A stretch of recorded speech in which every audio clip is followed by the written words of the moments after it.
মেরাজ রজনীতে সাইয়েদনা জিব্রাইল সিদরাতুল মুনতাহা পর্যন্ত গেলেন। ওইখান থেকে দুইটা ঝর্ণা বা নদী নেমে গেল। বিষ্ণু বললেন, জিব্রাইল, এই নদী দুইটা কোন নদী? সাইয়েদনা জিব্রাইল বললেন, এই দুইটা নদী সিদরাতুল মুনতাহা থেকে পৃথিবীর দিকে নেমে গিয়েছে। আর একটা হচ্ছে ইরাকের ফোরাত নদী, আর একটা হচ্ছে মিশরের নীল নদী। এরপরে সাইয়েদনা জিব্রাইল বললেন, ইয়া রাসূলুল্লাহ, ইয়া হাবিবাল্লাহ, এই জায়গার নাম হলো সিদরাতুল মুনতাহা।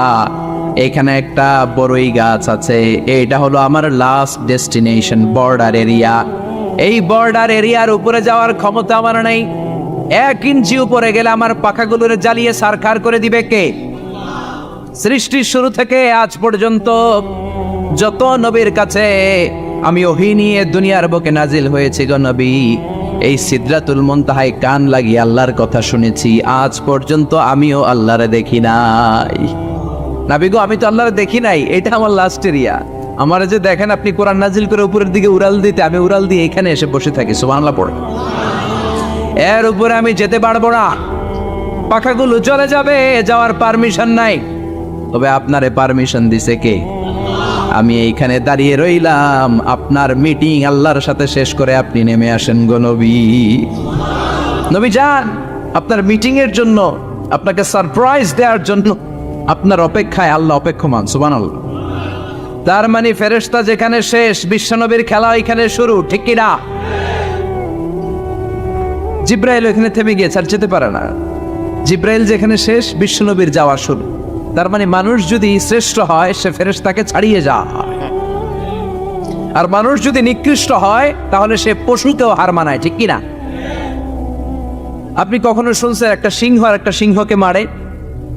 একটা বাঘ আর একটা বাঘকে মারে না। একটা হরিণ আর একটা হরিণকে মারে না। একটা হাতি আর একটা হাতিকে হত্যা করে না। কিন্তু একটা মানুষ আর একটা মানুষকে হত্যা করে না। আপনি কখনো শুনবেন না যে একটা বাঘ আর একটা বাঘকে হত্যা করে 10 টুকরা করছে? শুনছেন? একটা হাতি আর একটা হাতিকে মেরে 30 টুকরা করছে? শুনছেন? কিন্তু মানুষ আর একটা মানুষকে শুধু নৃশংসভাবে হত্যাই করে না, হত্যা শেষে তাকে 10 টুকরা করে, 15 টুকরা করে, 30 টুকরা করে বস্তাবন্দি করে। চিল্লা এখন ঠিক কিনা? পাওয়া যায় না এরকম লাশ? গুম করে ফেলছে, ক্রস ফায়ার করে ফেলছে, মেরে ফেলছে, হাত পা বেঁধে, চোখের রশি বেঁধে বস্তার ভিতরে ভরে ক্ষেতের মধ্যে ফেলে দিস। 3 দিন 4 দিন পর এরকম লাশটা ফুলে উঠছে, পাওয়া যায় না? পত্রিকায় বিভৎস লাশ দেখে আমরা অবাক হই। কোনো প্রাণী এমনটা করে না। মানুষ মানুষকে মেরে টুকরা টুকরা করে। একটা ছাগল বনের সব ছাগলগুলোরে মেরে ফেলতে চায় না। একটা হাতি ওই জঙ্গল থেকে সব হাতিগুলোকে শেষ করে দিতে চায় না। কিন্তু মানুষ আগুন জ্বালিয়ে জনপদের পর জনপদ ছারখার করে দেয়, গুলি মেরে এলাকার পর এলাকা ঝাঁঝরা করে দেয়। দ্বিতীয় বিশ্বযুদ্ধের সময় আমেরিকা জাপানের 2টা সিটিতে 2টা বোমা মেরেছে, হিরোশিমা নাগাসাকি। হিরোশিমাতে মেরেছে লিটল বয়, নাগাসাকি শহরে ফেলেছে ফ্যাটম্যান। যে পাইলটগুলো বোমা মারতেছে নিচে, ওই পাইলটগুলো মানুষ না? মানুষ। আর যাদেরকে মারার জন্য মারতেছে তারাও কি মানুষ? মানুষ এতটাই নিকৃষ্ট হতে পারে, সে তার জনপদের সবাইকে ছারখার করে দেয়, তার গোষ্ঠীর সবাইকে মেরে ফেলতে কুণ্ঠাবোধ করে না। চিল্লা এখন ঠিক কিনা? এজন্য আল্লাহ ডেকে বললেন, লাহুম কুলুবুল লা ইয়াফকাহুনা বিহা ওয়া লাহুম আ'য়ুনুল লা ইউবসিরুনা বিহা ওয়া লাহুম আযানুল লা ইয়াসমাউনা বিহা উলাইকা কাল আনআমি বাল হুম আদাল উলাইকা হুমুল গাফিলুন। আল্লাহ বললেন, ওদের চোখ আছে, ওরা চোখ দিয়ে দেখে না। হৃদয় আছে, হৃদয় দিয়ে তার ভাইয়ের জন্য তার মায়া লাগে না। কান দিয়ে আকুতি চিৎকার এই কথাগুলো শুনতে পায় না। উলাইকা কাল আনআম, দেখতে এদের হাত আছে, পা আছে, চোখ আছে, দেখতে মানুষের মতো, আসলে এগুলো মানুষ না, এগুলো পশু। বালহুম আদাল, পশুর চেয়েও খারাপ, ঠিক কি না? এগুলো শুধু পশুই না, এগুলো পশুর চেয়েও খারাপ। এই কোরআন যদি আপনি পড়েন, আপনার এই পশুত্বের মনোভাবটা দূর হয়ে যাবে, আপনি মানুষের মতো মানুষ হতে পারবেন, ঠিক কিনা? এজন্য আল্লাহ মানুষের নামে একটা সূরা দিলেন, সূরার নাম আল ইনসান। সূরার নাম সবাই বলেন আরো জোরে। ইনসান মানে কি? আরো জোরে কোন? আমরা সবাই কি মানুষ। মানুষ নিয়ে মানুষের মধ্যেও কৌতূহলের শেষ নাই। বিজ্ঞানীদের মতে মানুষ হচ্ছে হোমোস্যাপিয়েন্স গ্রুপের একটা প্রজাতি, যার বিবেক আছে, বাক শক্তি আছে, বুদ্ধি আছে, চেতনা আছে, উপলব্ধি করার মতো ক্ষমতা আছে। চিল্লা এখন ঠিক কিনা?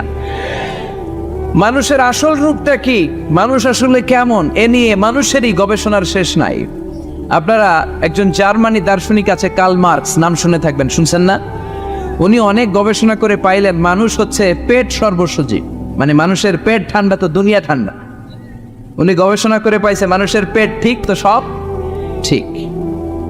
উনার পরে আরেক দার্শনিক আসলো, ওনার নাম হচ্ছে ভ্লাদিমির লেনিন।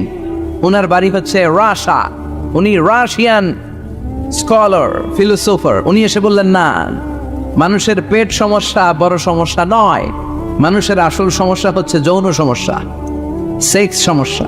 মানুষের সেক্স ঠান্ডা তো সব ঠান্ডা। চার্লস ডারউইন, ইংল্যান্ডের আরেক দার্শনিক, উনি এসে বললেন তারা দুজন যা বলছে সব ভুল বলছে। মানুষের পেটের সমস্যা আসল সমস্যা না, মানুষের সেক্স সমস্যাও আসল সমস্যা না। আসলে মানুষ মানুষই না, মানুষ হলো বান্দর। মানুষ কি? বানর থেকে সময়ের বিবর্তনে, কালের বিবর্তনে বানরগুলো মানুষ হয়ে গিয়েছে। মাথার তার যদি একটু ঢিলা হয়, যা হয়, তাহলে একদল বলে মানুষের পেটের সমস্যা বড় সমস্যা, আরেক বুদ্ধিজীবীরা বলে মানুষের খাদ্যের সমস্যা বড় সমস্যা, কেউ বলে যৌন সমস্যা বড় সমস্যা, আরেক আবাল বলে মানুষ মানুষ না, মানুষ হলো বান্দর। আল্লাহ বলে একটাও ঠিক কইতে পারে নাই, ঠিক কি না? আল্লাহ বলে মানুষ তাদের পেটের সমস্যা বড় সমস্যা নয়, মানুষের যৌন সমস্যা বড় সমস্যা নয়, কশিন কালেও মানুষ বানর নয়। মানুষকে আমি আল্লাহ নিজ তত্ত্বাবধানে তৈরি করেছি। মানুষ হলো আশরাফুল মাখলুকাত। মানুষ কি? আশরাফুল মাখলুকাত, গোটা সৃষ্টিকুলের মধ্যে সেরা। এজন্য নূরের ফেরেশতাও মানুষকে সেজদা দিতে বাধ্য হয়েছে। চিল্লা এখন ঠিক কিনা? তুমি মাটির আদমকে প্রথম সৃষ্টি করিয়া ঘোষণা করিয়া দিলে শ্রেষ্ঠ বলিয়া, তাই তো নূরের ফেরেশতা করে আদমকে সেজদা, ঠিক কি না? তাই তো নূরের ফেরেশতা করে আদমকে সেজদা, সবার চেয়ে সম্মান দিলে মাটির আদমকে। পড়েন আল্লাহু আল্লাহু তুমি জানলে জালালুহু, শেষ করা তো যায় না গে তোমার গুণগান। আল্লাহু আল্লাহু সুবহানাল্লাহ পড়েন। আল্লাহ বলেন পেটের সমস্যা সমস্যা, কিন্তু আসল সমস্যা না। মানুষের যৌন সমস্যা বড় সমস্যা, কিন্তু আসল সমস্যা না। মানুষ বানর নামের প্রজাতির ভেতর দিয়ে মানুষ হয় নাই, মানুষকে আমি নিজে তৈরি করেছি। মানুষকে আমি আশরাফুল মাখলুকাত বানিয়েছি। সুবহানাল্লাহ। বুখারীর বর্ণনা, লাম্মা খালাকাল্লাহু আদম ওয়া কানা তুলুহু 60 যিরাআন। আল্লাহ যখন সাইয়েদনা আদমকে তৈরি করলেন 60 হাত লম্বা করে তৈরি করলেন। কয় হাত? আপনি কয় হাত? আমি কয় হাত? আমরা কয় হাত? কিন্তু আদম ছিল কয় হাত? সুবহানাল্লাহ কইবেন না? আপনারাও যখন জান্নাতে প্রবেশ করবেন, বুখারীর ওই বর্ণনাতে এসেছে মানুষরা যখন জান্নাতে প্রবেশ করবে প্রতিটা মানুষ 60 হাত লম্বা হয়ে প্রবেশ করবে। এই দুনিয়াতে দাড়ি রাখার জন্য বিশ্বনবী আদেশ করেছেন, কিন্তু জান্নাতে যারা যাবে এদের দাড়িও থাকবে না, মোছও থাকবে না, গায়ের মধ্যে পশমও থাকবে না। সুবহানাল্লাহ বাড়ি দিয়ে গিয়া চিৎকার করে পড়েন আল্লাহু আকবার। তার মানে মানুষ হলো আশরাফুল মাখলুকাত, গোটা বিশ্বের মধ্যে সেরা। আল্লাহ বললেন আদমকে আমি নিজ হাতে তৈরি করেছি। লাম্মা খালাকাল্লাহু আদম ওয়া কানা তুলুহু 60 যিরাআন, 60 হাত লম্বা করে আদমকে বানিয়েছি। আদমকে সব সৃষ্টির মধ্যে শ্রেষ্ঠত্বের মানদণ্ডে উন্নীত করে আদমকে আমি আশরাফুল মাখলুকাত বানিয়েছি। সুবহানাল্লাহ। আমরা আশরাফুল মাখলুকাত, ভালো লাগে না শুনতে? আমরা হচ্ছি খলিফাতুল্লাহি ফিল আরদ, ইন্নী জাইলুন ফিল আরদি। আল্লাহ বলেন আমি দুনিয়াতে আমার আদেশ বাস্তবায়নের জন্য লিইজরাই আহকামিল্লাহি ওয়া তানফীযি আওয়ামিরিল্লাহ, আল্লাহর আদেশ আল্লাহর নিষেধ জমিনের বুকে পালন করার জন্য মানুষকে আমি খলিফা বানিয়েছি। কার কথা? চুরি করলে হাত কেটে দাও, কার আইন? নাকি মাননীয় প্রধানমন্ত্রী শেখ হাসিনার আইন? এই দেশের বানানো আইন। চুরি করলে হাত কাটো, কথাটা কার? السارق والسارقة فاقطعوا أيديهما جزاء بما كسبا نكالا من الله والله عزيز حكيم. If anyone steal something very precious from the society, the government should cut down his right hand. দামি কিছু চুরি করলে এটা সাক্ষীর দ্বারা সাব্যস্ত হলে গভর্নমেন্টের উচিত তার ডান হাতটা এক কূপ মেরে কেটে দেয়া। কার কথা? বানু মখজুমিয়া গোত্রের এক মেয়ে মদিনাতে চুরিতে ধরা পড়লো। অনেক বড় ফ্যামিলির, ডিগনিফাইড শিল্পপতির মেয়ে। সাহাবারা বলল, এই মেয়ের হাত যদি বিশ্বনবী মদিনায় কেটে দেয়, মদিনাতে তো মারামারি লেগে যাবে। কে বলবে বিশ্বনবীর কাছে যে সুপারিশ করার ক্ষমতা কারণে? বিশ্বনবীর পালক পুত্র ওসামা বিন যায়েদ, যায়েদ ইবনে হারেসা, তার ছেলে ওসামা পালক পুত্রের ছেলে, তাকে বিশ্বনবী বড্ড ভালোবাসতো। তার উপাধি হলো হুব্বু রাসূলিল্লাহ, বিশ্বনবীর ভালোবাসা। সবাই বলল, ওসামা আমরা যে বলতে পারবো না, তুই যে নবীরে সুপারিশ কর। ও নবী, যদিও চুরি করেছে মেয়েটা, সাব্যস্ত হয়েছে, কিন্তু আপনি মাফ করে দেন, হাত কেটে দিয়েন না। ওসামা যে বলে, নবী হাত কেটে দিয়েন না। বিশ্বনবীর চেহারাটা আগুনের গোলার মতো লাল হয়ে গেল। বিশ্বনবী বললেন, ওসামা এটা আল্লাহর আইন, সুপারিশ করার সাহস তোর বুকের ভিতরে দিল কে? কে দিয়েছে স্পর্ধা? লাউ আন্না ফাতিমাতা বিনতি মুহাম্মদ সারাকাত লাকাতা মুহাম্মাদুন ইয়াদাহা। এই মেয়ে তো দূরের কথা, আমার কলিজার টুকরা, নয়নের পুটুলি, জান্নাতি নারীদের সর্দারিনী আমার মেয়ে ফাতেমাও যদি চুরিতে ধরা পড়ে, আমি তলোয়ারটা বের করে ফাতেমার হাত কেটে দিতে এক সেকেন্ডও দেরি করব না। কারণ আইনটা কার? চিল্লায় বলেন কার? এজন্য বাংলাদেশের চুরি চামারি আছে না নাই? হাজার হাজার কোটি টাকা উধাও হয়ে যায়, আছে না নাই? আমাদের মাননীয় প্রধানমন্ত্রী যদি এই নিয়ম করে দেয়, যারাই চুরি করবে হাত কেটে দেয়া হবে। বাইতুল মুকাররমের স্কয়ারের সামনে হাত কেটে দেয়া হবে। আর প্রতিটা চ্যানেল লাইভ ব্রডকাস্ট করবে, এটা সরাসরি সম্প্রচার, আমরা সবাই দেখবো কেমনে চোরদের হাত কাটে। এই নিয়ম যদি আমাদের মাননীয় প্রধানমন্ত্রী করে দেয়, দেশে আর চোর খুঁজে পাওয়া যাবে? কথা কন। তবে এই চোর লাউ চোর, ডাইল চোর, মুরগি চোর না, যারা হাজার কোটি টাকা মেরে দেয়। এক সিগনেচারে দেশের 10,000 কোটি টাকা নাই, চিল্লায় বলো ঠিক কিনা? এই চোরদের বিচার যদি করা যেত, তাহলে এই দেশে আর দুর্নীতি থাকতো না। দুর্নীতি দমন কমিশনের দরকার হতো না। মন্ত্রীদের রাতের ঘুম হারাম হতো। এটা মদিনার সমাজ হয়ে যেত, শান্তির বাংলাদেশ হয়ে যেত, ঠিক কিনা? এজন্য আল্লাহ বললেন, গোলাম এই জমিনের ভেতরে চুরি করলে হাত কেটে দিবা, জিনা ব্যভিচার করলে ডেথ পেনাল্টি, ক্যাপিটাল পানিশমেন্ট, মৃত্যুদণ্ড, সর্বোচ্চ শাস্তি, ঠিক কিনা? এজন্য ইসলাম দিয়ে যদি আইন কায়েম করা হয়, 24 ঘন্টার আলটিমেটামে সব বিচার হয়ে যাবে, যেরকম, ঠিক কিনা? ইসলাম বলে চোরের হাত কেটে দাও। জিনা ব্যভিচার করলে ডেথ পেনাল্টি, সৌদি আরবে হেড অফ করে, গলা কেটে ফেলে। বাংলাদেশেও যদি এটা করা যেত, খবর হয়ে যেত, আর কোন ধর্ষক বাংলার জমিনে জন্মাতো না, চিল্লায় বলো ঠিক কিনা? আল্লাহ বলেন, আমি মানুষকে খলিফা বানিয়েছি আমার এই হুকুম আহকামগুলো বাস্তবায়নের জন্য। সব সৃষ্টিকুলের মধ্য থেকে মানুষকে আমি বানিয়েছি আশরাফুল মাখলুকাত। আবার মানুষকে বানিয়েছি আমি আমার খলিফা। আবার মানুষের চেহারাটা আমি আল্লাহ সব চাইতে সুন্দর করে তৈরি করেছি। সুবহানাল্লাহ। লাকাদ খালাকনাল ইনসানা ফি আহসানি তাকওয়িম। আমি মানুষের চেহারাটা সব চাইতে চমৎকার অবয়ব দিয়ে তৈরি করেছি রে গোলাম। সুবহানাল্লাহ। পৃথিবীতে যত প্রাণী আছে সব সৃষ্টির মধ্য থেকে আমাদের সৃষ্টিটা সুন্দর না? আপনি হিউম্যান অ্যানাটমি নিয়ে যদি গবেষণা করেন, কেমনি আল্লাহ আমাদের এখানে হার্ট দিলেন, লাঞ্চ দিলেন, হ্যাঁ, তারপরে 206টা হাড্ডি দিলেন। হাড্ডিগুলো আবার ব্যান্ড করা যায়, দেখছেন? বাঁকা করা যায় না? এটা বাঁকা করা যায়। বাঁকা না করলে আপনি খাইতে পারতেন? ক্রিকেট যারা খেলো, পেস বল করতে পারতা?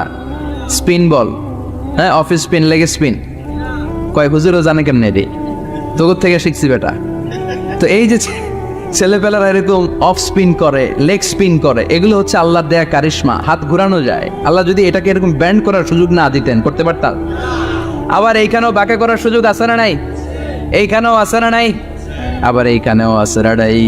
কত কাজ। বাজার করে যখন বাজারের ব্যাগ যখন নিয়ে আসেন, কোথায় ধরে রাখেন? আঙ্গুলে ধরে রাখতে হয়। ক্যারাম যখন খেলো, কি দিয়ে টোকা মারো? সুবহানাল্লাহ কয় না বলা পান? আহা, কত খেলার সিস্টেম আল্লাহ দিলেন। আবার ক্রিকেটের মধ্যে 2 আঙ্গুল তুললে কি ওই যে সব মুখস্থ। আবার এক আঙ্গুল তুললে কি দেখছেন ঘটনা, আউট। কত কাজ এই আঙ্গুল দিয়ে, এই আঙ্গুলগুলোর বাঁকা করার, বেন্ড করার ক্ষমতা আমাদেরকে দিয়েছে কে? আল্লাহ। এজন্য আল্লাহ বললেন লাকাদ খালাকনাল ইনসানা ফি আহসানি তাকওয়িম, আমি মানুষের চেহারাটা সব চাইতে সুন্দর করে তৈরি করেছি। মানুষ সুন্দর, আমাদের চোখ সুন্দর না মিয়া? আমাদের চোখ যদি সুন্দর হতো তাইলে আমরা বুঝতাম মানুষগুলো কত সুন্দর। আমরা মনে করি দলা হইলেই সুন্দর, কয় দলা দলা এটা সুন্দর, ডাকাইত, এগুলো ডাকাত। একটা মানুষের চেহারা স্কিন যদি কালো হয় এর মধ্যে একটা সৌন্দর্য আছে না নাই? একটা মেয়ের স্কিন যদি কালো হয় তারপরও চেহারায় সৌন্দর্য আছে না নাই? কয় না হুজুর আমার বউ সুন্দর না, কালা কালা। আছে না নাই? তুই ডাকাই, তুই কি? একজন মানুষের চেহারা যেরকমই হয় আপনি খেয়াল করে দেখবেন তারপরও তার অবয়বের মধ্যে একটা এক্সট্রা অর্ডিনারিটি আছে, কারোর সাথে কারোটা মিলে না। সুবহানাল্লাহ পড়েন। এজন্য প্রতিদিন স্ত্রীরে বলবেন, স্ত্রী তুমি সুন্দরী, তুমি অনন্যা, তোমার চাইতে সুন্দরী গোটা বিশ্বে কেউ নাই। কইবেন না? মুরব্বীরা কয় না, কইতাম না, আগে কইয়া ফেলেছ। এগুলো বলবেন, এগুলো বললে স্বামী স্ত্রীর মধ্যে ভালোবাসা বাড়াই দিবে কে? আমি প্রায় এগুলো বলি, উৎসাহিত করি যে স্বামী স্ত্রীর মধ্যে যে ভালোবাসাটা এটা পবিত্র, এটা জান্নাতি। এই ভালোবাসা জান্নাতে শুরু হয়েছিল সাইয়েদনা আদম আর হাওয়ার মধ্য দিয়ে। চিল্লা এখন ঠিক না? স্বামী স্ত্রী দুইজনে একের হাতের সাথে আরেকজনের হাত মিলালে হাতের সগীরা গুনাহ মাফ করে কে? স্ত্রীর চেহারার দিকে নজর করে তাকালে চোখের গুনাহ মাফ করে দেয় কে? স্ত্রীর জন্য প্রতি মাসে যে খরচ দেন এই টাকাগুলো সদকা দেওয়ার সওয়াব আছে না নাই? স্ত্রীকে যে দামি দামি ভ্যানিটি ব্যাগ কিনে দেন এটা তো সওয়াব আছে না নাই? কক্সবাজারে ঘুরতে নিয়ে গেলে সওয়াব আছে না নাই? ফুল কিনে দিলে সওয়াব আছে না নাই? ভালোবাসার গান শোনাইলে সওয়াব আছে না নাই? আজকে পারবেন না শোনাইতে রাত্রেবেলা? পারবেন? পারবেন? পোলাপাইন কয় পারবো। তোকে তো বেটা বিয়েই হয় নাই, বিয়ার পরে শোনাইস। তো এই ভালোবাসার গানগুলো শোনালে নিজেদের মধ্যে একটা ইন্টিমেসি তৈরি হয়। বিশ্বনবী এরকম স্ত্রীর সাথে খুনসুটি করতেন, ভালোবাসা করতেন। এটা হালাল, কিন্তু এটা জায়গা মতো না করে ভাবির লগে করলে মায়ের আছে না নাই? আছে। ভালোবাসার গান জায়গা মতো শোনাতে হবে। স্ত্রীকে ভালোবাসার গান না শুনিয়ে যদি চাচাতো বোনরে শোনাও, শালিরে শোনাও, পাড়ার মেয়েদের সাথে যদি টাঙ্কি মারো, ফিল্ডিং মারো, মায়ের আছে না নাই? তার মানে জায়গা মতো করলে সব সওয়াব। সুবহানাল্লাহ পড়েন। আর বিয়েটারে সহজ করে দেবেন। আমি তো সব জায়গায় বলি বিয়েটাকে সহজ করে দেন, আমরা বিয়েটারে কঠিন করে ফেলছি। একটা ছেলে এই দেশে 16 থেকে 18 বছর বয়সে ম্যাচিউরড হয়, কিন্তু ওরে বিয়ের পিড়িতে বসায় 32 বছর বয়স। তো বাকি 32 বছর কি আঙ্গুল চুষবে? কথা কন, কি করবে? ও যে পাপ কাজ করে, ও যে পর্নোগ্রাফি দেখে, ও যে মাস্টারবেশন করে, এগুলোর পার্সেন্টেজ গুণা মা বাবার আমল নামায় আছে না নাই? মা বাবার এত সহজে পার পেয়ে যাবেন না। ছেলে মেয়েগুলারে সময় হলে বিয়ে দিয়ে দেন। বিয়ের চেয়ে ভালো কাজ পৃথিবীতে আছে? যেই সমাজে বিয়ের খরচ বেড়ে যায় ওই সমাজে জেনার খরচ কমে যায়। বিয়ে করতে লাগে 10 লাখ, জেনা করতে লাগে 500 টাকা। কথা কন। এজন্য জেনাকে সহজ করবেন না বিয়েকে সহজ করবেন? বিয়ের কথা কইলেই পোলারা কয় তুই নিজের পায়ে দাঁড়া। তো এতদিন ও কার পায়ে দাঁড়াইছে? সহজ করবেন তো? আল্লাহ তুমি বোঝার তৌফিক দাও। এরপর আল্লাহ বললেন আমি মানুষকে শুধু আশরাফুল মাখলুকাতি বানাই নাই, আমার খলিফাই বানাই নাই। মানুষের চেহারাটা শুধু আমি সুন্দর করে দেই নাই, গোটা বিশ্বের মধ্যে মানুষকে আমি সবচাইতে শক্তিশালী করেছি। সবচেয়ে শক্তিশালী কে? মানুষ। চিল্লায় বলেন শক্তিশালী কে? আল্লাহ যখন পৃথিবী বানালেন, মুসনাদে আহমদ ইবনে হাম্বলের বর্ণনা, পৃথিবী কাঁপাকাঁপি শুরু করলো। খালি কাঁপে, খালি কাঁপে। পৃথিবীর কাঁপাকাঁপি বন্ধ করার জন্য আল্লাহ পৃথিবীর মধ্যে 7টা টেকটনিক প্লেট বসিয়ে দিলেন। 7টা পাহাড়। 7 tectonic plates creates the mountain range on earth. এই 7টা প্লেট পৃথিবীতে এই পাহাড়গুলো উঁচু নিচু টিলা টপ্পর তৈরি করেছে। পৃথিবীব্যাপী যত পাহাড় আছে এই টেকটনিক প্লেটের কারণে। ওয়াজআলাল জিবালা আওতাদা, পৃথিবী কাঁপতে শুরু করলো সৃষ্টির পর। পৃথিবীর কাঁপাকাঁপি বন্ধ করে দেওয়ার জন্য আল্লাহ পৃথিবীর ভেতরে পাহাড় ঢুকিয়ে দিলেন। পাহাড় পেরেগের মতো গেড়ে দেওয়ার পরে পৃথিবীর কাঁপাকাঁপি বন্ধ হয়ে যায়। সুবহানাল্লাহ। ফেরেশতারা অবাক হয়ে বলে মাবুদ, পৃথিবীর কাঁপাকাঁপি বন্ধ হলো কেমনে? আল্লাহ বললেন, ও ফেরেশতারা, পৃথিবীর মধ্যে আমি পাহাড়কে গেড়ে দিয়েছি। পাহাড় গেড়ে দেওয়ার কারণে পৃথিবীর কাঁপাকাঁপি বন্ধ হয়ে গেছে। ফেরেশতারা বললেন, তাই নাকি? পাহাড়ের এত বড় শক্তি? ইয়া রাব, হাল মিন খালকিকা আশাদ্দা মিনাল জিবাল। আপনার এই সৃষ্টিকুলের মধ্য থেকে পাহাড়ের চাইতে বেশি শক্তিশালী কিছু আছে নাকি? আল্লাহ বললেন, হ্যাঁ আছে। পাহাড়ের চাইতে শক্তিশালী হচ্ছে আল হাদিদ, মানে লোহা। পাহাড়ের চেয়ে শক্তিশালী কি? এই লোহার নামে কোরআনে সূরা আছে না নাই? সূরার নাম কি? কথা বলেন। وأنزلنا الحديد فيه بأس شديد الله আমি আকাশ থেকে জমিনের মধ্যে হাদিদ মানে লোহা পাঠিয়েছি। লোহার মধ্যে আছে প্রচন্ড শক্তি। ওয়া মানাফিউ লিন-নাস, লোহার মধ্যে আছে মানুষের জন্য উপকার। পৃথিবীতে এমন কোনো জিনিস নাই যে এই জায়গায় লোহা নাই, ঠিক কি না? বিমান বানাতে লোহার দরকার আছে না নাই? গড়ি বানাতে দরকার আছে না নাই? আংটি বানাতে দরকার আছে না নাই? গাড়ি বানাতে, বাড়ি বানাতে, সব বানাতে কি লাগে? লোহা। আল্লাহ বললেন, লোহা সবচেয়ে শক্তিশালী। এটা পাহাড়ের চেয়েও শক্তিশালী, কারণ লোহা পাহাড়ের মধ্যেও ঢুকায় দেওয়া যায়, ঠিক কি না? ফেরেশতারা বললেন, আল্লাহ, হাল মিন খালকিকা আশাদ মিনাল হাদিদ, আপনার এই সৃষ্টিকুলের মধ্যে থেকে লোহার চাইতেও কি শক্তিশালী কিছু আছে? আল্লাহ বললেন, নাআম আছে। লোহার চাইতে শক্তিশালী হলো আন্নার, মানে আগুন। আগুনের স্পর্শ পেলে লোহা গলে যায়, ঠিক কি না? আগুন জ্বালিয়ে দিলে লোহা অস্তিত্ব হারিয়ে ফেলে, লোহা গলে যায়। ফেরেশতারা বলল, আল্লাহ, হাল মিন খালকিকা আশাদ্দা মিনান নার, আপনার সৃষ্টির মধ্য থেকে আগুনের চাইতেও শক্তিশালী কিছু আছে নাকি? আল্লাহ কয়, আছে। সেটা কি? কথা কন। মিঠা নদীর পাহানি, আল্লাহ তোমার মেহেরবানি, সুন্দর ফুল সুন্দর ফল, মিঠা নদীর পাহানি, আল্লাহ তোমার মেহেরবানি। তুমি কতই দিলে রতন, ভাই বেরাদর পুত্র স্বজন, ক্ষুধা পেলে অন্ন যোগাও, মানি চাই না মাহানি, আল্লাহ তোমার মেহেরবানি, সুন্দর ফুল সুন্দর ফল, আল্লাহ তোমার মেহেরবানি। চিল্লায় পড়েন আল্লাহু আকবার। আল্লাহ বললেন, আগুনের চেয়ে শক্তিশালী হলো পানি। আগুনের মধ্যে যদি পানি ঢেলে দেয়া হয়, আগুন নিভে যায়, ঠিক কিনা? ফেরেশতারা বলল, আল্লাহ, আল মিন খালকিকা আশাদ্দা মিনাল মা, আপনার সৃষ্টিকুলের মধ্যে পানির চাইতেও শক্তিশালী কিছু আছে নাকি? আল্লাহ কইলেন, আছে। সেটা হইল আর রিহ, মানে বাতাস। সুবহানাল্লাহ কম। কারণ বাতাসের ঝাপটায় পানি দোলা খায়, বাতাসের ঝাপটায় পানির মধ্যে উচ্ছ্বাস তৈরি হয়, সাগরে জলোচ্ছ্বাস হয়, ঠিক কি না? বাতাস ধাক্কা মারলে পানিতে দোলা লাগে, সিডর হয়, নার্গিস হয়, আইলা হয়, মহাসেন হয়, ঘূর্ণিঝড় হয়। পানির চাইতে বাতাস বেশি শক্তিশালী। ফেরেশতারা অবাক হয়ে বলে, আল্লাহ, তাহলে আপনার সৃষ্টিকুলের মধ্য থেকে বাতাসের চাইতেও শক্তিশালী কিছু আছে নাকি? আল্লাহ কয়, আছে। ফেরেশতারা বললেন, বাতাসের চাইতেও শক্তিশালী যদি কিছু থেকে থাকে সেটা কি? আল্লাহ বললেন, সেটা হলো মানুষ, বনি আদম, আল ইনসান। তবে ওই মানুষ, যেই মানুষ দান করে। কি করে? ডান হাত যা দান করে, বাম হাত সেটা টের পায় না। সুবহানাল্লাহ।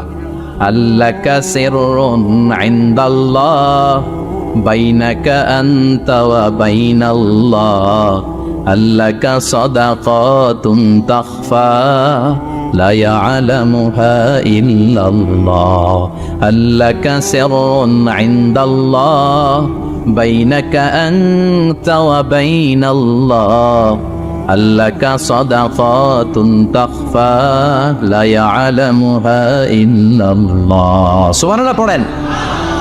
তোমার কি এমন কোন আমল আছে নাকি যে আমল আল্লাহ ছাড়া কেউ জানে না? তুমি এমন কোন গোপন দান করেছো নাকি যেই দানটা আল্লাহ ছাড়া কেউ দেখেনি, ঠিক কি না? গোপন দান আল্লাহর রাগকে কমিয়ে দেয়। তাহলে ওই মানুষ ওই বাতাসের চাইতেও শক্তিশালী, যে মানুষ ডান হাতে দান করলে বাম হাতও টের পায় না। মানুষ টের পাওয়া তো দূরের কথা, চিল্লায় পড়েন আল্লাহু আকবার। এজন্য আল্লাহ বললেন, মানুষকে আমি আশরাফুল মাখলুকাত বানালাম। মানুষকে আমি আমার খলিফা বানালাম, মানুষের চেহারাটা সুন্দর করলাম, আবার মানুষকে আমি সব চাইতে শক্তিশালী করে বানালাম। তার এই আল্লাহর কোরআন যদি ঠিক মতো পড়া যায়, মানুষের মতো মানুষ বানিয়ে আপনারা জান্নাতি বানাবে কে? তার মানে কোরআন পড়লে মানুষের মতো মানুষ হওয়া যায়। চিল্লায় বলেন, কি হওয়া যায়? সবাই বলেন। মানুষের মতো মানুষ হতে চান তো সবাই? সবাই চাই। আসুন দেখি মানুষের নামে সূরায় আল্লাহ কি বললেন, পড়েন। আউযু বিল্লাহি মিনাশ শাইতানির রাজিম। বিসমিল্লাহির রহমানির রহিম। হাল আতা আলাল الإنسان حين من الدهر لم يكن شيئا مذكورا। আল্লাহ বললেন মানুষের জীবনের একটা সময় ছিল যেই সময়টা উল্লেখ করার মতো মানুষ কিছুই ছিল না। সুবহানাল্লাহ। প্রত্যেক মানুষের জীবনে এমন একটা সময় ছিল যেই সময়টাতে উল্লেখ করার মতো সে আসলে কিছুই ছিল না, তার অস্তিত্বই ছিল না, সে জিরো ছিল, তাকে জিরো থেকে হিরো বানিয়েছে কে? আল্লাহ। আল আতা আলাল ইনসান, এ হাল হচ্ছে ইস্তেফাম তাকরিরি, বিমানা কাদ আতা আলাল ইনসান, অবশ্যই অবশ্যই মানুষের জীবনে এমন একটা সময় এসেছে লাম ইয়াকুন শাইআম মাযকুরা, উল্লেখ করার মতো সে কিছুই ছিল না। কার কথা? মুফাসসিরিন একরাম ইনসান দ্বারা এখানে দুইটা জিনিস বুঝিয়েছেন, এক হলো সাইয়েদনা আদম, আর এক হলো আমরা সবাই। এই পৃথিবীতে মানুষ বানানোর তিন ক্যাটাগরি। ক্যাটাগরি নাম্বার 1, মাও নাই বাবাও নাই। এই সিস্টেম আল্লাহ কার বানাইছে? কথা বলেন। আবার শুধুমাত্র মা আছে বাবা নাই, এই সিস্টেমে কাকে বানালেন? আবার বাবাও আছে মাও আছে, এই সিস্টেমে কারে বানালেন? আমাদেরকে বানালেন। আবার সাইয়েদনা আদমকে আল্লাহ যখন বানালেন, তিনি বানালেন মিন তিনিন লাযিব, এঁটেল মাটি থেকে বানালেন। এঁটেল মাটি দিয়ে কাঠামো বানানো যায় না, স্ট্রাকচার করা যায় না। এঁটেল মাটি জমিন থেকে নিয়ে আল্লাহ রেখে দিলেন 40 বছর। চিল্লায় বলেন কয় বছর? আর আকাশকে বললেন ইয়া সামা ওয়ামতিরি আলাইহি 40 সানা, ও আকাশ এই মাটির উপরে 40 বছর তুমি বৃষ্টি দাও। 40 বছর এঁটেল মাটির উপরে বৃষ্টি জমতে জমতে জমতে জমতে এটা হয়ে গেল হামাইম মাসনুন, কাদামাটি। সুবহানাল্লাহ পড়েন। কাদামাটি থেকে গেল 40 বছর। কাদামাটি থেকে আল্লাহ সাইয়েদনা আদম আলাইহিস সালামের ডাইস বানালেন। তারপরে আল্লাহ সূর্যরে বললেন ইয়া শামসু হাররিকি আলাইহি 40 ইয়াউমা, ও সূর্য এবার আদমের কায়ার উপরে, মূর্তির উপরে তুমি 40 বছর সূর্যের আলো দাও। 40 বছর সূর্যের প্রখর ও তীব্র তির্যক তাপে এবং কিরণে আদম হয়ে গেছে এখন সলসলিন কাল ফাখার, টোকা মারলে ঠন ঠন করে। সুবহানাল্লাহ পড়ে। এখনো রুহের ফুৎকার দেয় নাই এখনো, কিন্তু কেটে গেছে 120 বছর। 340 কত? 120 বছর চলে গেল। এই বিশাল লম্বা সময়ে আল্লাহ বললেন লাম ইয়াকুন শাইআম মাযকুরা, উল্লেখ করার মতো আদম কিছুই ছিল না। রুহের ফুৎকার যেহেতু দেয় নাই 140 বছর, এটা এঁটেল মাটি, পরে ছিল কাদামাটি, এরপরে হয়েছে মূর্তি, ঠনঠনে মূর্তি। উল্লেখ করার মতো আদমের জীবনে 124 বছরে কিছুই ছিল না। চিল্লায় বলেন ঠিক কিনা? আবার আমরাও যারা সলিমদ্দি কলিমদ্দি, আমরাও আমাদের মায়ের পেটের ভেতরে প্রথমে ছিলাম 40 দিন। বুখারীর বর্ণনা ইন্না আহাদাকুম ইউজমাউ খালকুহু ফি বাতনি উম্মিহি 40 ইয়াওমান সুম্মা ইয়াকুনু নুতফাতান মিসলা যালিক সুম্মা ইয়াকুনু আলাকাতান মিসলা যালিক ফায়াতি ইলাইহিল মালাকু ফায়ানফাখু ফীহির রূহ। আমরা যারা সলিমদ্দি কলিমদ্দি, আমরা আমাদের মায়ের পেটের ভেতরে 40 দিন ছিলাম নুতফা, এক ফোঁটা বীর্য। তারপরে 40 দিন ছিলাম আলাকা, রক্তপিণ্ড। তারপরে 40 দিন ছিলাম মুদগা, গোশতপিণ্ড। 340 120 দিন। কয় দিন? এই 120 দিনের লম্বা সময়ে লাম ইয়াকুন শাইআম মাযকুরা, উল্লেখ করার মতো আমরা আসলে কিছুই ছিলাম না, কারণ মানুষই তো হয় নাই। ডিফর্ম বেবি, এখনো দেহের আগাগোড়া কিছু হয় নাই। 120 দিন পর ফেরেশতা এসে আমার দেহের মধ্যে ফুৎকার দিয়ে যায়, তখন আমার হার্ট পার্টিশন চালু হয়ে যায়, আমার হার্টবিট চালু হয়, সিস্টলিক ডায়াস্টলিক, এই যে ধপ ধপ ধপ, এই প্রেশারটা ছাড়া মানুষ বাঁচে?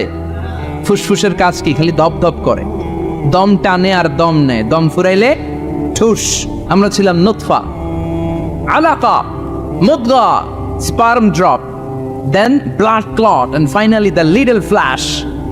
আমি আমার এমফিল রিসার্চ করেছি এটার উপর, এটা ইংরেজিতে বলে এমব্রয়োলজি, ভ্রূণতত্ত্ব। How the little embryo develops in mother womb, মায়ের পেটে এই ছোট্ট ভ্রূণ এটা কেমন করে শুক্রাণু ডিম্বাণু থেকে 8 মাস 10 মাস 9 মাস পরে কেমন করে জমিনে আসে। How the little embryo develops in mother womb, মায়ের পেটে কেমন করে ডেভেলপ করে। একেবারে ক্ষুদ্র ছিলাম আমি, তুচ্ছ ছিলাম আমি, নগণ্য ছিলাম আমি, আমার কোনো নাম ছিল না, আমার কোনো গ্রাম ছিল না, আমার কোনো পরিচয় ছিল না। এখন দুনিয়াতে আমাদের পরিচয় আছে না নাই?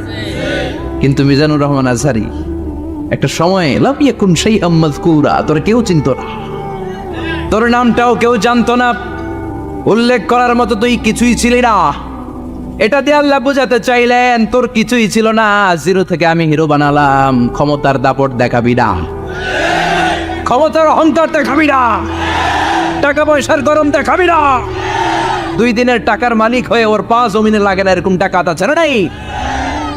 লাম ইয়াকুন শাইআম মাযকুরা, তোর চেয়ে বড় ক্ষমতাশীল ছিল ফেরাউন। আল্লাহ ছাড় দিয়েছে, ছেড়ে দেয় নাই, ঠিক কি না?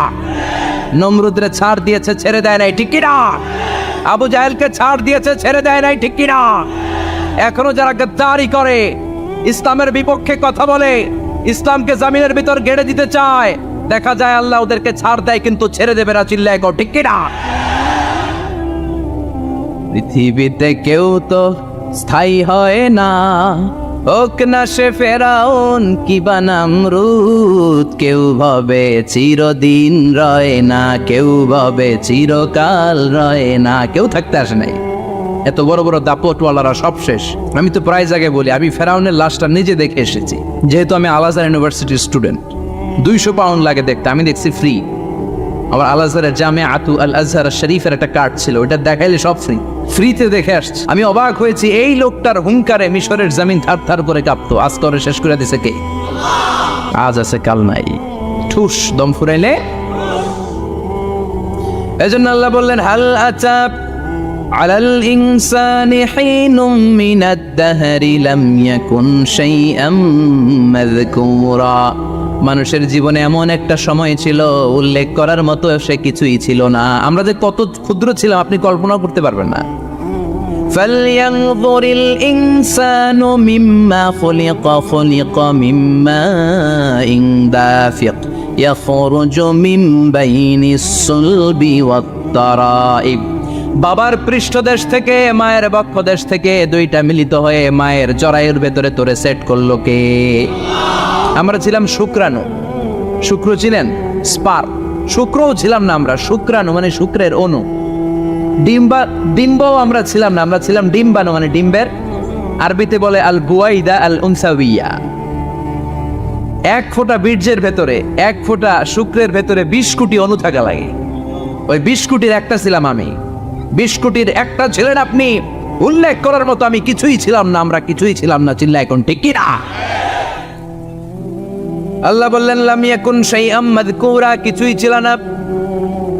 স্পার্ম ড্রপ আর ওভাম দুইটাকে মিলিয়ে আমি আল্লাহ করে ফেললাম জাইগোট, সেইটারে আমি বানালাম এমব্রয়ো, ভ্রূণ, ব্যাঙ্গাচির মতো।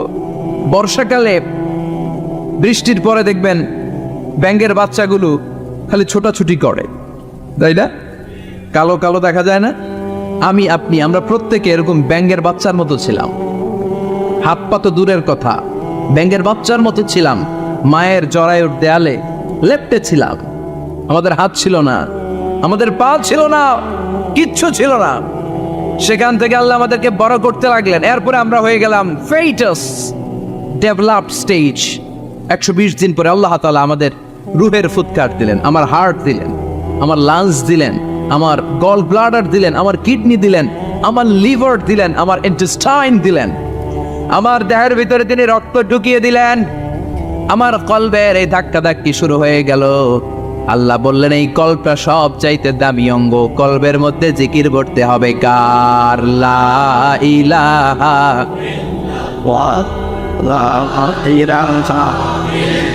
লা ইলাহা ইল্লাল্লাহ মুহাম্মাদুর রাসূলুল্লাহ সাল্লাল্লাহু। কলবের ভেতরে ভরতে হবে আল্লাহর জিকির। অনেকেই কলবের ভেতরে ভরে আয়না, আছে না নাই? আয়না বসাইয়া দে মোর দয়াল বাবা কেল্লা কাবা আহেনার কারিগর আয়না বসাইয়া দে মোর। তোর বাবার কলবেই তো আয়না নাই, তোরই কি আয়না দিবে বেটা? বিশ্বনবী কখনো বলেছেন কলবে আয়না বসাতে? বিশ্বনবীর সাহাবারা কলবে বসাতে হবে আল্লাহর জিকির। আলা বিজিক্রিল্লাহি তাতমাইন্নুল। দুনিয়ার কোনো কিছু কলবকে ঠান্ডা করতে পারে না একমাত্র আল্লাহর জিকির ছাড়া। চিল্লা এখন ঠিক কিনা? এই জন্য আল্লাহ বললেন হাল আতা আলাল ইনসানি হিনুম মিনাদ দাহরি লাম ইয়াকুন শাইআম মাযকুরা। প্রতিটা মানুষের জীবনে এমন একটা সময় ছিল উল্লেখ করার মতো কিছুই ছিলাম না।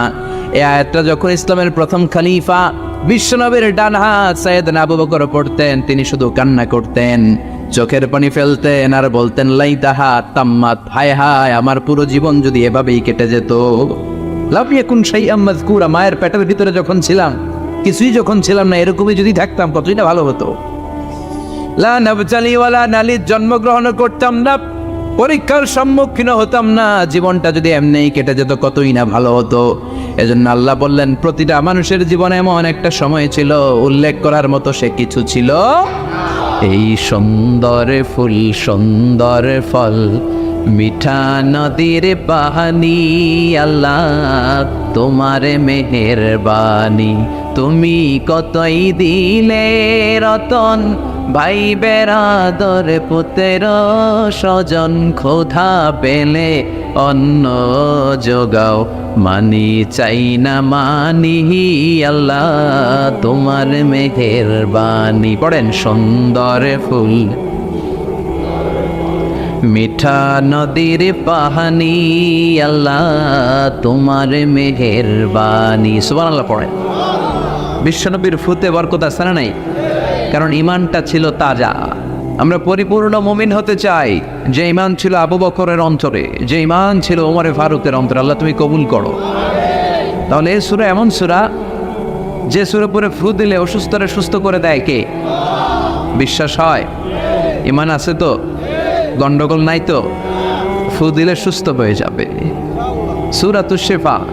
নিজেই নিজেকে রুকিয়া করবেন, তাবিজ ঝুলাবেন না। তাবিজ ঝুলাতে বিশ্বনবী নিষেধ করেছেন যে তাবিজ ঝুলায় আল্লাহ তাআলা ওই তাবিজের উপর তাকে ন্যস্ত করে দেয় আর বলে আমার রহমত তোর থেকে তুলে নিলাম, দেখি তোরে কে বাঁচায়। এজন্য আজ থেকে তাবিজ যা আছে ছিঁড়ে ফেলবেন। তবে কিছু কিছু স্কলাররা বলেছে ছোট বাচ্চা যারা নিজেরা এখনো আয়াতুল কুরসি পড়ে সূরা ফাতিহা পড়ে নিজেদেরকে ফু দিতে পারে না, মা বাবা কতক্ষণ ফু দিবে? 2 বছরের বাচ্চা, 1 বছরের বাচ্চা, মা বাবা যখন ফু দেয় জিন পড়ি এসে ডিস্টার্ব করে না। মা যখন রান্না করে যায় ছোট বাচ্চাটারা এসে ডিস্টার্ব করে, আছে না নাই? তো এই ছোট বাচ্চা নিজে সূরা ফাতিহা পড়ে ফু দেওয়ার আগ পর্যন্ত, নিজে আয়াতুল কুরসি শিখে নিজেকে ঝাড়ফুঁক শিখার আগ পর্যন্ত ওই বাচ্চাদেরকে ফর দ্য সার্টেন পিরিয়ড, ক্ষণিক সময়ের জন্য তাবিজ দেয়া যাবে।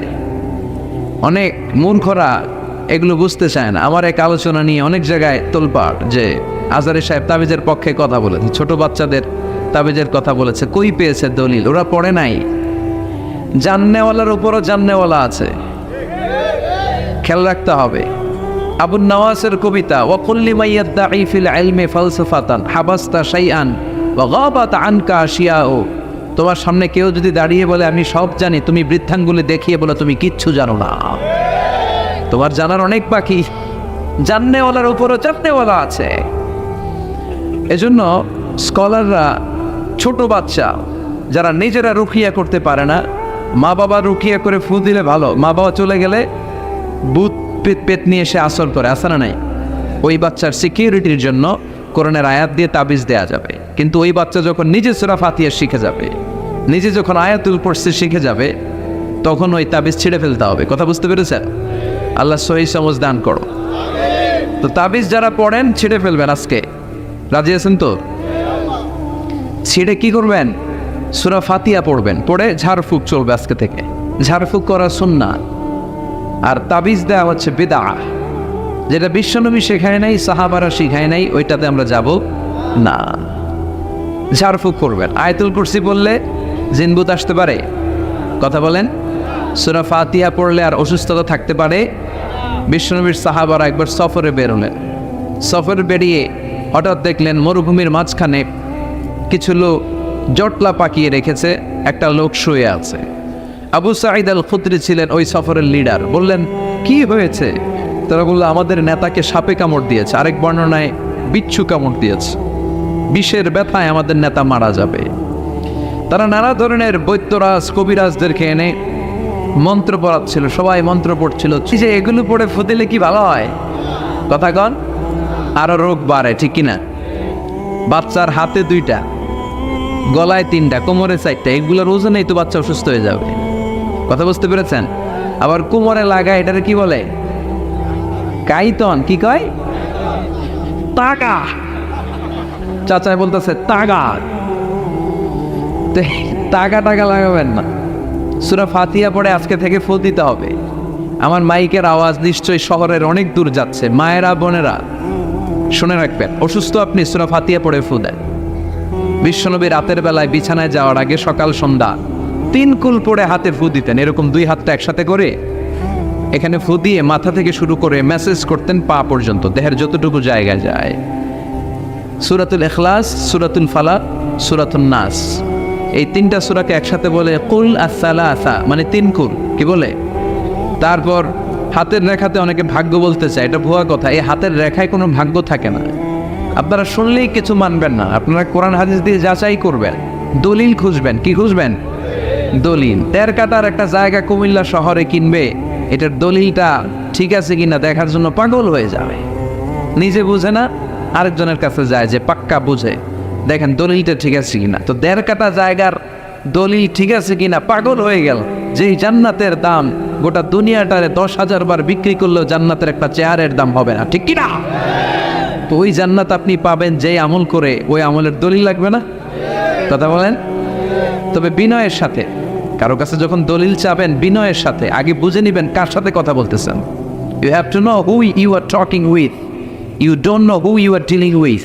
অনেকে জানে না কার সাথে কেমন করে কথা বলতে হয়। এজন্য আমি বলি যে জাননেওয়ালার উপরও জাননেওয়ালা আছে, তোমার অনেক পড়তে হবে, অনেক জানতে হবে, তাহলে তুমি সব বুঝবা, ঠিক কিনা? তো আমরা ঝাড়ফুঁক করব। আবু সাঈদ খুদরি বলল, আমার কাছে এমন জিনিস আছে, এটা দিয়ে ফু দিলে ভালো করে দেয় কে? সবাই বলল, তাহলে আমাদের নেতাকে ভালো করো। আবু সাঈদ খুদরি বলল, তাহলে আমার ছাগল দিতে হবে, 1 পাল ছাগল। ওরা রাজি হল, সবাইকে সরিয়ে উনি বসলেন। এই জীবনে প্রথম উনি রুকিয়া করেছেন। সূরা ফাতিহা পড়ে একবার ফু দিলেন, চোখ বন্ধ ছিল, সর্দারের চোখ খুলে ফেলেছে। আবার ফু দিলেন, এবার বসে গেছে, আবার ফু, হাঁটতে শুরু করছে, পুরা সুস্থ। সুবহানাল্লাহ পড়েন। 1 পাল ছাগল পেলেন, পথিমধ্যে একটা ছাগল জবাই করেও খেলেন। এরপর বিশ্বনবীর কাছে এসে মাসালাটা রিচেক করে নিলেন। বিতরের সালাত কয় রাকাত? অনেক মন্তব্য আছে, অনেক মতামত আছে। আপনি 5 জন স্কলারের কথা শোনেন, মোটামুটি একটা আন্দাজ পেয়ে যাবেন যে এটাই হয়তো হকের কাছাকাছি। গোড়ামি করা যাবে? ইসলামে গোড়ামি নাই। ইসলামের সৌন্দর্য হচ্ছে আত-তাইসির, simplicity is the beauty of Islam. সহজীকরণ হচ্ছে ইসলামের সৌন্দর্য। বিশ্বনবীকে যে কোনো অপশন দিলে সবচেয়ে সহজ অপশনটা নিতেন। সুবহানাল্লাহ পড়েন। বিশ্বনবীর কাছে এসে বললেন, ইয়া রাসূলুল্লাহ, সূরা ফাতিহা দিয়ে ঝাড়ফুঁক করে এক বর্ণনায় 100টা, আরেক বর্ণনায় 30টা ছাগল আমরা পেয়েছি। পথিমধ্যে একটা ছাগল জবাই করে আমরা খেয়েছি। এই যে কোরআন দিয়ে ফু দিয়ে আমরা ছাগল আনলাম, খাইলাম, এই ছাগল নেওয়াটা জায়েজ হয়েছে কিনা বলেন? মাসালা ক্রস চেক করতে আসছে, ডাবল চেক, দেখে বিশ্বনবী কি বলে। বিশ্বনবী বলেন, জায়েজ হয়েছে মানে কোরআনের দাম বাড়ায় দিয়ে আসছিস বেটা। আল্লাহু আকবার। কোরআনের দাম তোমরা বাড়িয়ে দিয়ে এসেছো। 30টা বা 100টা ছাগল যাই পাইছো তোমরা, ভাগ বটোয়ার পরে 2-1টা থাকলে আমারও দিও। তো এটাকে বলে সূরাতুশ শিফা। কোরআনের ভিতরে শিফা দিয়েছে কে? وَنُنَزِّلُ مِنَ الْقُرْآنِ مَا هُوَ شِفَاءٌ وَرَحْمَةٌ لِلْمُؤْمِنِينَ وَلَا يَزِيدُ الظَّالِمِينَ إِلَّا خَسَارًا। এই কোরআনের মধ্যে আমি শিফা দিয়েছি, রহমত দিয়েছি, বরকত দিয়েছি। মুমিনদের জন্য কোরআনকে শিফা বানিয়েছে কে? নিজেরাও দিবেন। সবসময় যে হুজুরের কাছ থেকে নিতে হবে তা না, আব্বা আম্মার কাছ থেকে নিবেন। আব্বার কাছ থেকে নিলে এটা সবচেয়ে দামি ফু, ঠিক কিনা? এই জন্য আব্বা আম্মার কাছ থেকে দোয়া চাইতে হবে। 2 গ্লাসে পানি। পৃথিবীর সবগুলো পীর সাহেবরে বললাম, হুজুর এই গ্লাসে একটু ফু দেন। হুজুর আমার ফু দিয়ে দিল। আমার আব্বা উনি আরেক গ্লাসের পানির মধ্যে ফু দিয়ে দিল, মুহূর্তের মধ্যে আমার আব্বার ফুটা কাজে লেগে যাবে। গোটা পৃথিবীর পীর সাহেব একদিকে, বাবা মার দোয়া আর ফু আরেকদিকে, ঠিক কি না? রব্বুল আলামিন বলেন, ওয়ালাকাদ আতাইনাকা সাবআম মিনাল মাসানি ওয়াল কুরআনাল আযীম। ও নবী, আমি আপনাকে নিত্য পাঠনীয় 7টা বাক্য দান করেছি, সাথে সাথে কোরআনে আজিম দান করেছি। সুবহানাল্লাহ। নিত্য পাঠনীয় 7টা বাক্য, এমন 7টা বাক্য এই সূরাতুল ফাতিহা, যে 7টা বাক্য সব সময় পড়তে হয়। যারা প্রতিদিন নামাজ পড়ে, শুধু ফরজ নামাজ পড়ে, তার 17 বার পড়তে হয় এই সূরাটা। লা তুহসা আজাইবুহু ওয়ালা তাবলা গরাইবুহু ফিহি মাসাবিহুল হুদা ওয়া মানারুল হিকমা। কোরআন এমন কিতাব, সূরাতুল ফাতিহা এমন সূরা, এই সূরার আশ্চর্যান্বিতার কোনো শেষ নাই। এই সূরা কোনোদিন পুরান হয় না। যাদের 80 বছর বয়স, কত কোটিবার আপনি সূরা ফাতিহা পড়ছেন? বুকে হাত দিয়ে বলেন তো, কখনো কি আপনার মনে হয়েছে যে প্রত্যেক দিন নামাজটা শুরু করলে এই সূরাটা দিয়ে শুরু করতে হয়? কত কোটিবার বললাম, আর ভাল লাগে না, পুরান পুরান লাগে। বুকে হাত দিয়ে বলেন, দাঁড়ান একজন, যে হুজুর আমার কাছে আর ভাল লাগে না, সূরাতুল ফাতিহা পড়তে পড়তে এটা পুরান লাগে, কালকের থেকে কুল ফল্লা দিয়ে শুরু করো। এরকম ডাকাইতে আছে কেউ? নাই, কারণ কোরআন কখনো পুরান হয় না। যতই পড়ি ততই নতুন। চিল্লায় পড়েন আল্লাহু আকবার। এই জন্য বিশ্বনবী বললেন, ও উম্মতেরা শোনো, এই 7টা সূরা দেখতে ছোট, 7টা আয়াত বিশিষ্ট। এই সূরাটাকে দেখতে ছোট মনে হয়, সবার মুখস্থ, প্রত্যেকের কলিজার ভেতরে আছে। তোমাদের কাছে সাধারণ মনে হয়, সূরাটা সাধারণ না, অসাধারণ করে সূরাটারে নাজিল করেছে কে? পড়েন সবাই, আউযু বিল্লাহি মিনাশ শাইতানির রাজীম। বিসমিল্লাহির রহমানির রহিম। আলহামদুলিল্লাহি রাব্বিল আলামিন। আর রহমানির রহিম। মালিকি ইয়াউমিদ্দিন। ইয়াকা না'বুদু ওয়া ইয়াকা নাস্তাঈন। اهدنا الصراط المستقيم صراط الذين أنعمت عليهم غير المغضوب عليهم ولا الضالين। চিল্লায় পড়েন আমিন। রব্বুল আলামিন এই সূরাটাকে ওয়েলকামিং লেটার করে পাঠিয়েছেন। আল্লাহু আকবার।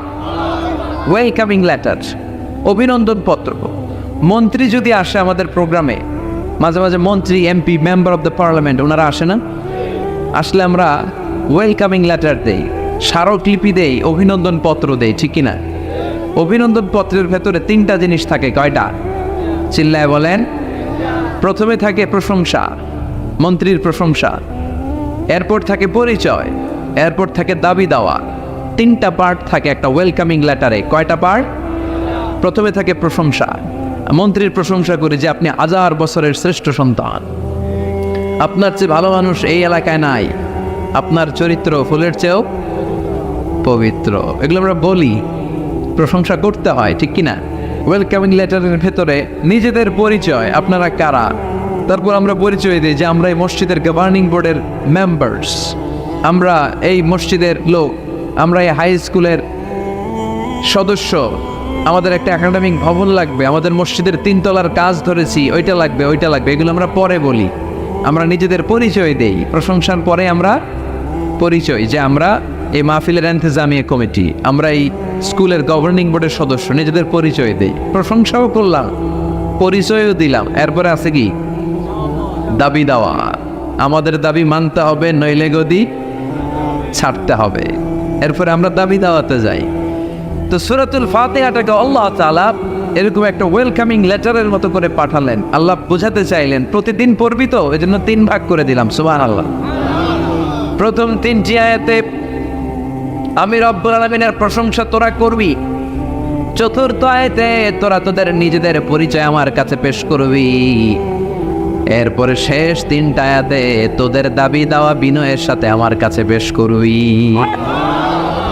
প্রথম 3 আয়াতে প্রশংসা কার?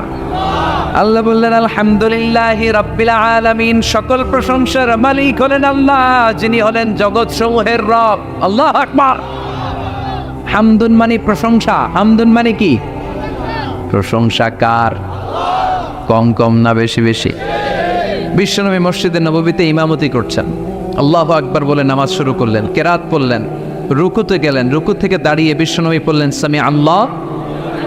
পেছন থেকে সাহাবারা ছোট্ট আওয়াজে গুনগুনিয়ে পড়লেন রব্বানা রব্বানা ওয়ালাকাল হামদ।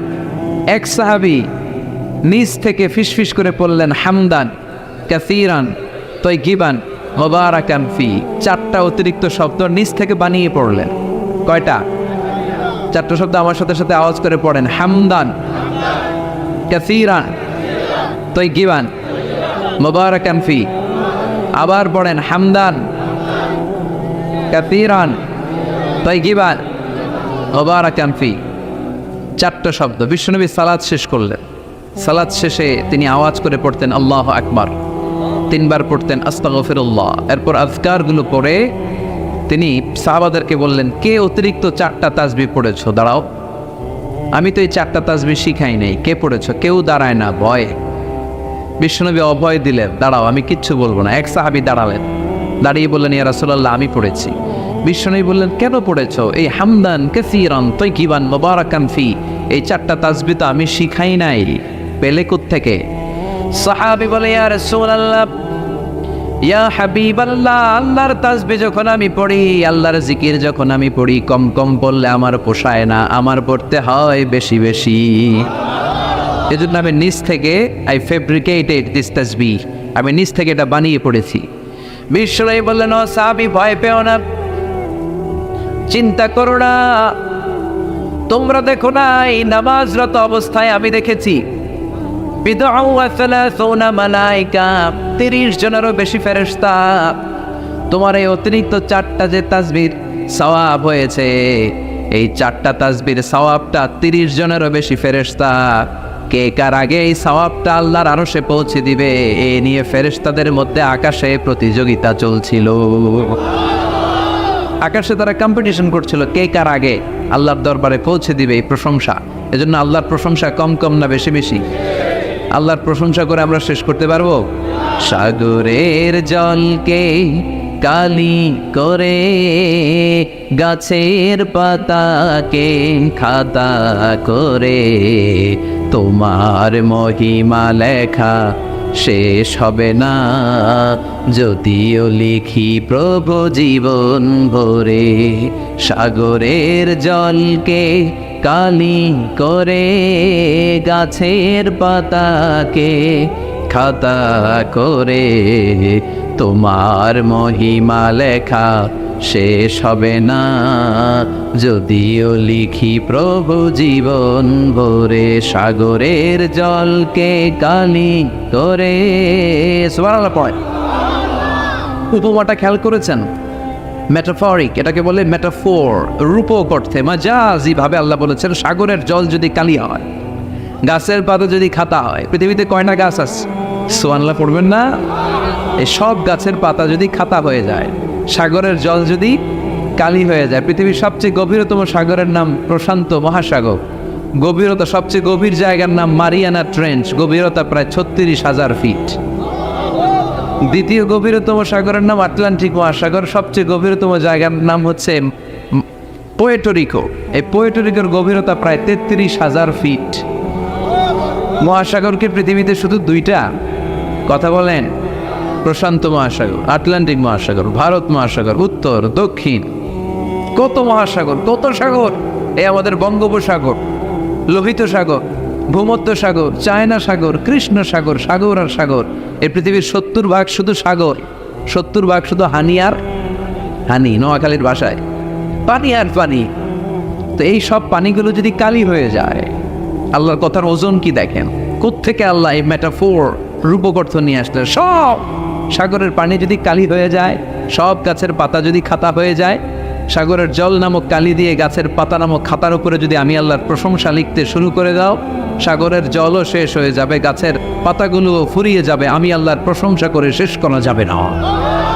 قل لو كان البحر مدادا لكلمات ربي لنفد البحر قبل أن تنفد كلمات ربي ولو جئنا بمثله مددا. সুবহানাল্লাহ পড়ে।